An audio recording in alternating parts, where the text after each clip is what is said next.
સદગુરુ વિના સુજે નહીં, આજીવન ભક્તિ મુક્તિ પામો।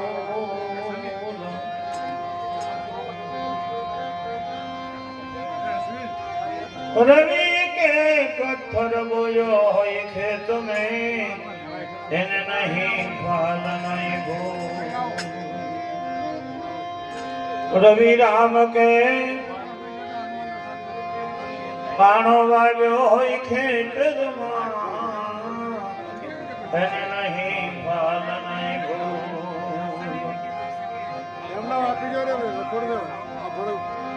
સદગુરુ કરે સમોવડા,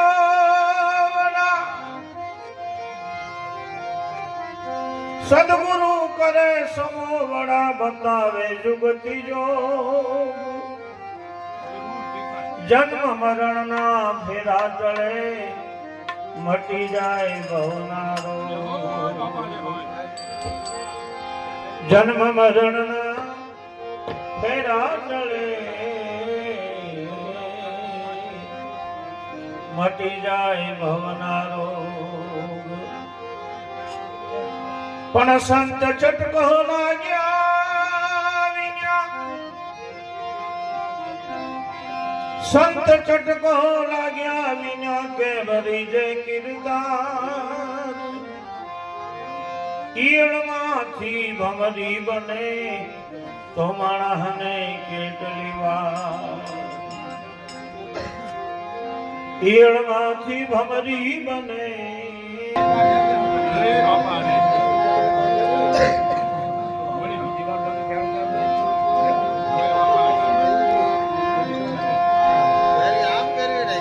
આજે સંતવાણી અને સત્સંગનો કાર્યક્રમ એક જીવાત્મા મણીમાં એવું નામ ધારણ કરી કુદરતે જેટલું જીવન જીવવાની શક્તિ આપી, એટલું જીવન જીવી હંમેશને માટે, સદાને માટે, કાયમને માટે જો આપણી વચ્ચેથી વિદાય થયો, એમની ઉત્તર ક્રિયા નિમિત્તે એમના સંતાનો દ્વારા, કુટુંબીઓ દ્વારા, સ્નેહીઓ દ્વારા આજે સંતવાણી અને સત્સંગનો કાર્યક્રમ સુંદર મજાના ગાયક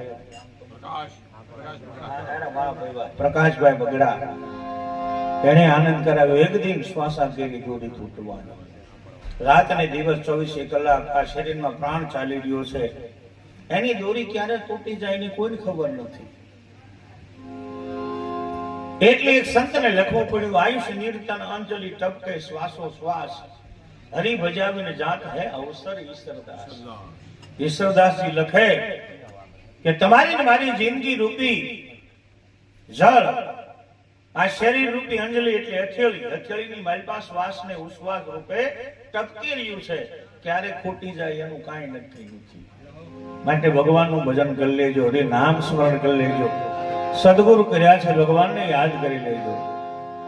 અને એના કરતા એક દિન શ્વાસા કેરી દોરી તૂટવાની વાત નક્કી છે। રાજા હોય, રાખ હોય, સાધુ હોય, સંત હોય, દેવ હોય, દાનવ હોય, જ્ઞાની હોય, અનુભવી હોય, વિવેકી હોય, છતાં પણ મૃત્યુ નિશ્ચિત વસ્તુ છે। આવો જ એક પ્રસંગ બને, જેરા ભગતજી નામના સંત બાજુના ગામમાં સંતવાણી માટે ગયા છે।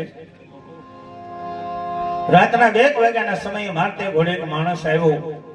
એ માણસે ભગતજીના કાનમાં કઈક વાત કરી। વાત કેવી હતી કે ભગતજી, તમારો એકનો એક 22 વર્ષનો દીકરો, એને રાતે હેરો આંબળી ગયો ને એને આ દુનિયામાંથી વિદાય લઈ લીધી। મહાન પરમ જ્ઞાની વિવેકી અનુભવી સંત મનમાં વિચાર કર્યો, જે બનવાનું હતું એ તો બની ગયું, એમાં હું કઈ મિથ્યા કરી શકું એમ નથી। આવેલા માણસને સમજાયો, ભઈલા તમે ઘરે જાઓ, દીકરાની હારીકારીની બધી તૈયારી કરો, 4 વાગે ભજન પૂરા કરી સવારના 6 વાગે હું ઘરે આવું છું, મારી વાટ જોજો। માણસ પાછો ઘરે ગયો છે, સમાજને વાત કરી, સમાજે દીકરાની હારીકારીની બધી તૈયારી કરી છે। 4 વાગે ભજન પૂરા કરી સવારના 6 વાગે ઘરે આવ્યા। ફળિયામાં નજર કરી તો આખું ગામ ખંભે ફાળિયા લઈ અને ફળિયામાં ઊભું છે। ભગતજી આવ્યા એટલે આખા ગામના સમાજે સીતારામ કર્યા છે। વસ્ત્રીની કોરે ભગત બેઠા છે। ભગતજી આવી ગયા એટલે ગામના સમાજે દીકરાને ભોય લીધો અને ભોય લીધા પછી માથે ફાળિયા ઓઢી કોક મૂકી અને ગામનો સમાજ જ્યારે રોવા મળ્યો ત્યારે જે માણસ મૃત્યુની પાછળ રોવે છે એને સમજાવવા માટે હીરા ભગત ઓસરીને કોરે બેઠા બેઠા એક ભજન સંભળાવે.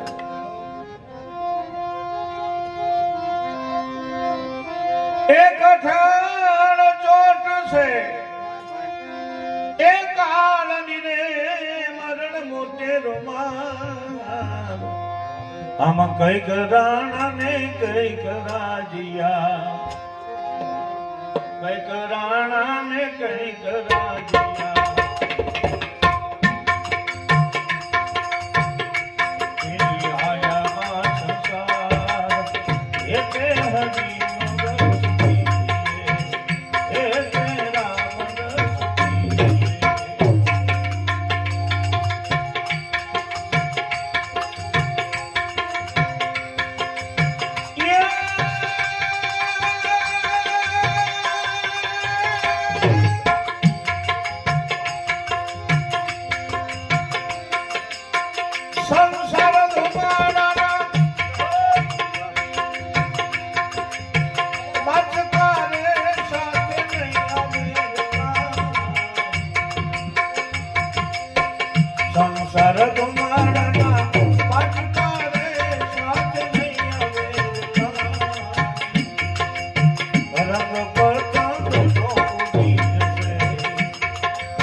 આપણે માટે આજનો દિન દરિયાનો કાલે આપણ શિરે ગા એતે હરીર એતે હરીર એતે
રમો પ્રભુની સંગાત વેતે હરીર વેતે હરીર એક રામ સુખીએ એક રામ સુખીએ એક રામ. દરેક ભજન હોય ને એના નામાચરણમાં છેલ્લી કડીમાં સંતોએ આખા ભજનનો સાર તારવીને લખ્યું હોય. દાસ ધીરો રમે રંગમાં રમે દિવસ ને રાત, હું ને મારો મિથ્યા કરો. હું એટલે શું? તો કે અભિમાન, અહંકાર. હું હતો એટલે આમ છું, નકર નો થાય. અરે ભાઈ, રામ કૃષ્ણ રામદેવજી મહારાજ બધા દેવ તરીકે જન્મ્યા છતાંય વિયાઈ ગયા, અને તોય જગત હાલે. એટલે આપણે નું હોય તો હાલે જ, એમાં કઈ હાલે એનું બંધ ન થઈ ગયું. માટે જીવનમાંથી અહંકારને કાઢી નાખો અને મારાપણાનો ભાવ મટાડી દો. એટલે તુલસીએ લખ્યું, મેં હરું મોર તોરતી માયા, હું મારું અને તારું નાનું. આજે જુદાપણાનો દ્વૈત ભાવ જે તમારા અને મારા દિલમાં છે ને સંતોએ માયા કીધી છે. એ માયા જીવને ઠેઠ સુધી મુક્તિ નથી, પણ સંતોએ મુકાવવા માટે એમ કીધું કે તમારે માયાને મૂકવી હોય તો સદગુરુ કરો જીવનમાં, તો તમારા મનમાંથી માયા નીકળી જાય. કોઈ માયાને કાઢી છે ખરી?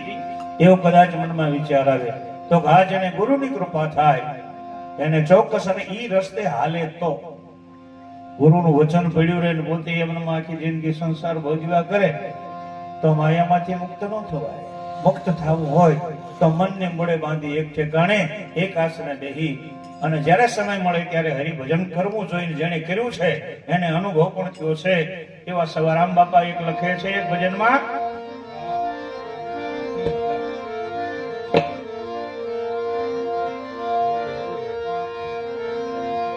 શબ્દ વિના સુરતા ધરી કહો કહા લગ જાય, દ્વાર ન પાવે શબ્દ કા ફિર ફિર ગોથા ખાય. દ્વાર ન પાવે પાવે પાવે પાવે એજી શબ્દ કા ફિર ફિર ગોથા ખાય.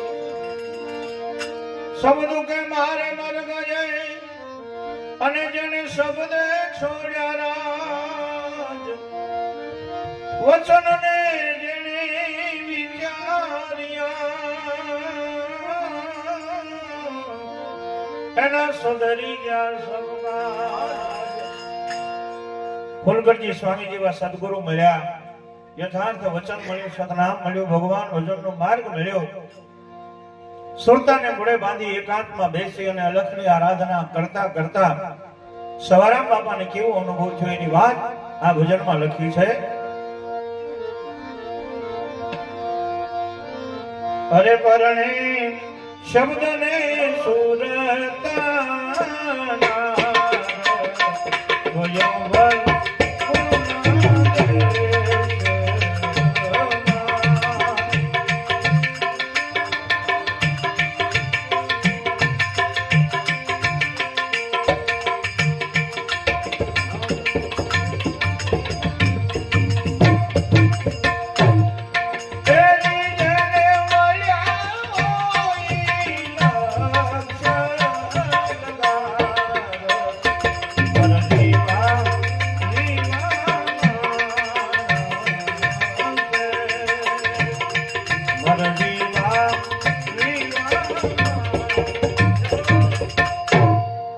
શબ્દને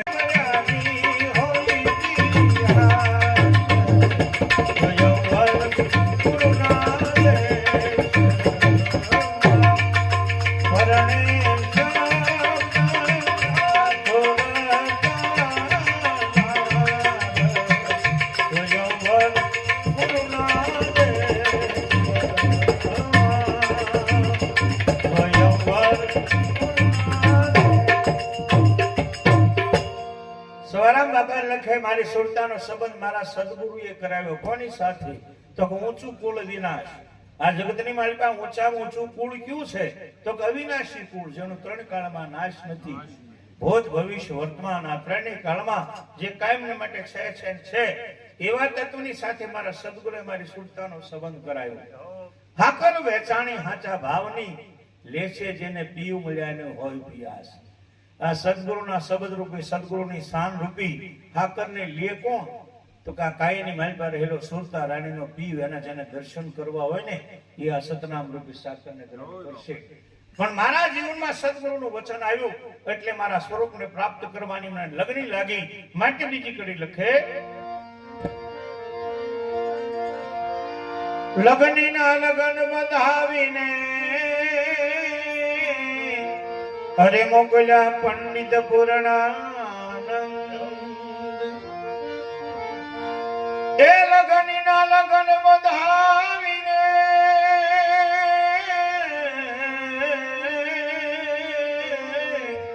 અરે મોકલ્યા પંડિત પૂર્ણાનંદ.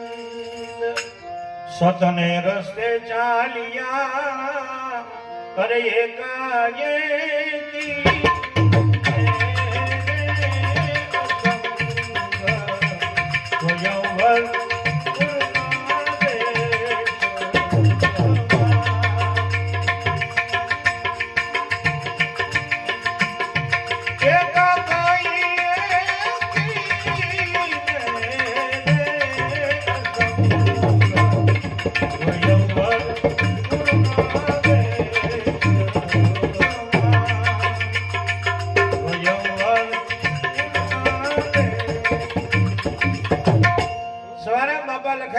સદગુરુનું વચન મારા જીવનમાં આવ્યું એટલે મારા સ્વરૂપને પ્રાપ્ત કરવાની મને લગની લાગી. લગનીના લગન બંધાવી મોકલ્યા પંડિત પૂર્ણાનંદ. પૂર્ણ આનંદ સ્વરૂપ ભગવાનના દર્શન થવાના છે એટલે જે હૃદયમાં આનંદ થયો. સતને રસ્તે ચાલ્યા. રસ્તો કેલો ગયો? સત્યનો. કારણ કે મેળવવું છે શું? તો કે દુનિયામાં સત્ય શું છે એને પ્રાપ્ત કરવું છે. જે કાંઈ જાય એને કેવડું લેવાય. આ બાજુ સંતવાણી હોય મંગળજીભાઈની આજુબાજુમાં અને સામે વૈયા જાય તો કોઈ દી મંગળજીભાઈ નું ઘર ન આવે. એમ જે મેળવવાનું છે જે પ્રાપ્ત કરવાનું છે એ માર્ગે ચડો તો ચોક્કસ મળે છે. સંતોનો અનુભવ છે. એટલે સતને રસ્તે ચાલ્યા એકાએકીને અસંગ. પણ સત્યનો માર્ગ બહુ વિકટ છે. કારણ કે સત્યને હાંચવા માટે સગાસિયાને પોતાનો એકનો એક દીકરો છે લીયો. એનું મસ્તક વાડી ખાંડણીમાં ખાંડવું પડ્યું. સત્યની માર્ગે હાલતા રાજા હરિચંદ્રને પુત્રને વેચવો પડ્યો, પત્નીને વેચવી પડી, પોતે વેચાવું પડ્યું, ચંડાળનો દાસ બનવું પડ્યું, નીચેના પાણી ભરવા પડ્યા. એટલે સંતોએ લખ્યું છે કે ભૂખ્યો રાખો ભોંય સુવાડું, તનની પાડો ખાલ, તે છતાં જો નો ડગે તો પછી કરી દઉં યાર. આટલું સહન કરે જો નો ડગે ને તો ભગવાન કહે છે હું એને નિહાલ કરી દઉં છું. સવારામ બાબા ત્રીજી કડી લખે, આ તો સુરતાના વિવાહ છે. બેદી ગા માંડવો નાખવો પડી તો સદગુરુજી માંડવો શેનો નખાયો? માંડવો નખાયો ગુરુએ મરમનો અને થિરતાના રૂપિયા સ્તંભ. માયરું કરાયું મન સંતોષનું અરે અવિચળ તું